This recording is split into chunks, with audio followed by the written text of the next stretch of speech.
శివపూజ శివదర్శనం యొక్క మహిమ గురించి మనలో చాలామంది అయితే శ్రావణ మాసంలో శివపూజకు ఉన్నత ప్రాధాన్యత మరింత విశేషమైనది. పరమశివుడికి అత్యంత ఇష్టమైన మాసం ఈ శ్రావణ మాసం. పౌర్ణమి నాడు శ్రవణ నక్షత్రం ఉండడం వల్ల ఈ పేరు వచ్చింది. ముఖ్యంగా జాతకంలో చంద్రదోషాలు ఉన్నవారు ఈ మాసంలో శివారాధన చేస్తే ఎంతో మంచిది.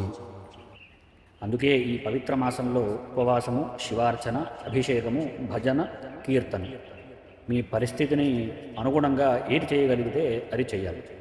కానీ ఒక విషయం మాత్రం గుర్తుంచుకోండి, పూజలో ఆడంబరం కంటే మనస్సులోని భక్తి ముఖ్యం. భోలేనాథుడు భక్తుల భావానికి తొందరగా ప్రసన్నమయ్యే మహాదేవుడు.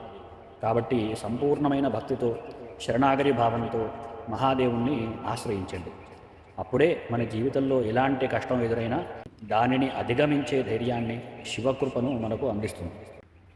మన శాస్త్రంలో ఇలా చెప్పారు, గంగా పుష్కర కేదార నైమిషాదిష్వనేకశ తీర్థస్నానస్య యత్పుణ్యం శివదృష్ట్వేవ తద్భవేత్.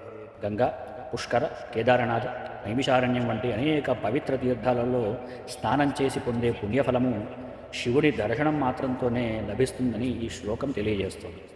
అందుకే ఈ శ్రావణ మాసంలో ఒక్కసారైనా భక్తి శ్రద్ధలతో శివుణ్ణి దర్శించండి. ఓం నమః శివాయ అని జపించండి.